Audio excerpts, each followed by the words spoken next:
This brings up some new, interesting possibilities. There are two things that I want to say before I start this infamous animation. Number one is that Foster's Home for Imaginary Friends was a great show from beginning to end, with a few hiccups here and there. This is one of those hiccups. Good shows can have bad episodes. Ghostbusters and the Showstoppers would be on here if I didn't already tackle them in my MLP episode reviews. The second thing I want you to know is that Lauren Faust is someone I respect immensely as a writer, as a creator, and a person, and I could not be more thankful of what she has created. I'm saying this because the first thing that you'll notice about this episode is the writer.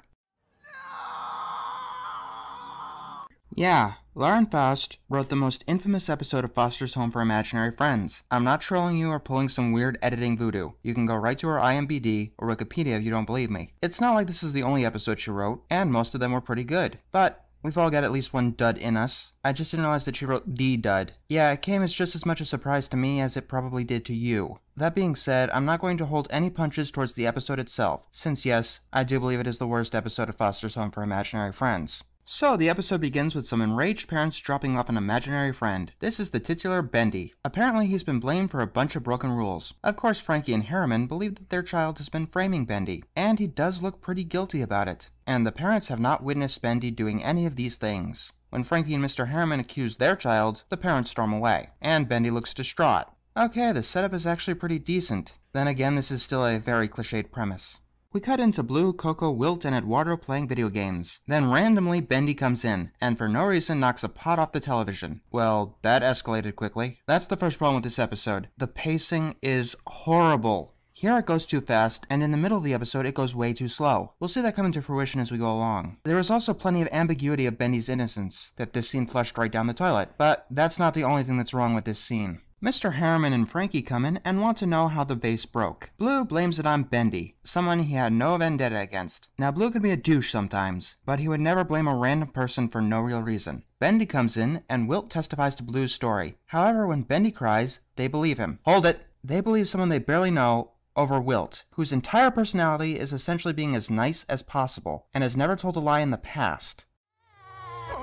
Blaming this poor innocent, just after he was falsely accused by his own family and abandoned forthwith. I would think that might give the parents' story some more credence, rather than less. Yes, the parents clearly had a bias against Bendy, but these four did not. Why would Blue blame someone he didn't know? And I don't care how sad his sob story is, it's 4 against 1.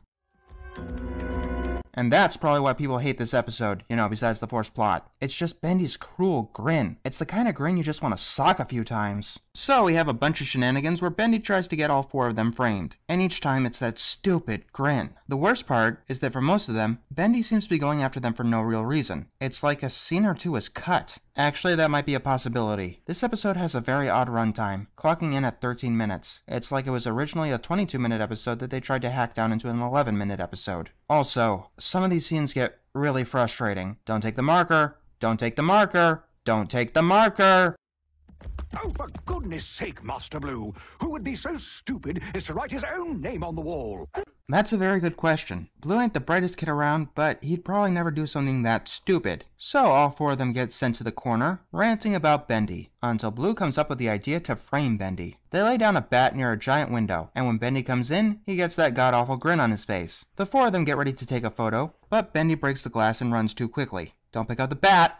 Don't pick up the bat! Don't pick up the bat! And he picks up the bat. And Coco takes pictures of him with the bat, which gets all 4 of them for some reason sent back to the corner. That scene had no purpose. It could have been cut out of the episode altogether. Bendy starts talking on the intercom, insulting Frankie and Mr. Harriman. Don't do it! Stay put! Stay put! And you go for it.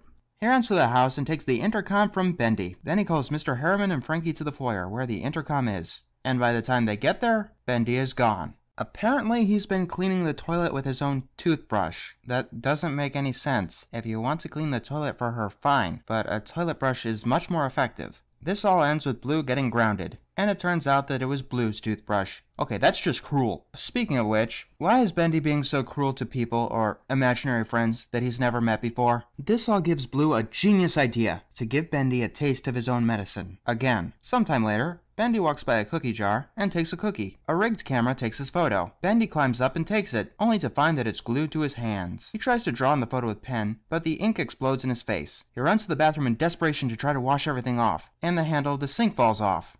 The bathroom begins flooding, so Bendy plugs it with towels. This eventually leads to the sink exploding. The door opens and it looks like Bendy was finally caught in the act. Guys, why didn't you end it here? If you ended it right here, everything wrong with this episode would have been excusable. Just have a shot of Bendy being driven away. That would have made everything prior in this episode okay. But no. Blue comes in and admits that he's the one who set up Bendy, getting in trouble for flooding the house. And the episode ends with Matt coming home, wondering what Blue did. Yeah, you know that an episode is bad when not even the writer likes the episode. Yeah, this is an episode that Lauren Faust herself regretted writing, and I could see why. This thing is just a mess. The plot is forced and the ending is just miserable. Like I said, even good shows can have bad episodes, and even good writers can write them. And yes, Lauren Faust is definitely a good writer, and a great creator overall. Join us next time when I bring you proof that Lauren has done more good than bad. Oh yeah, people, we're going there.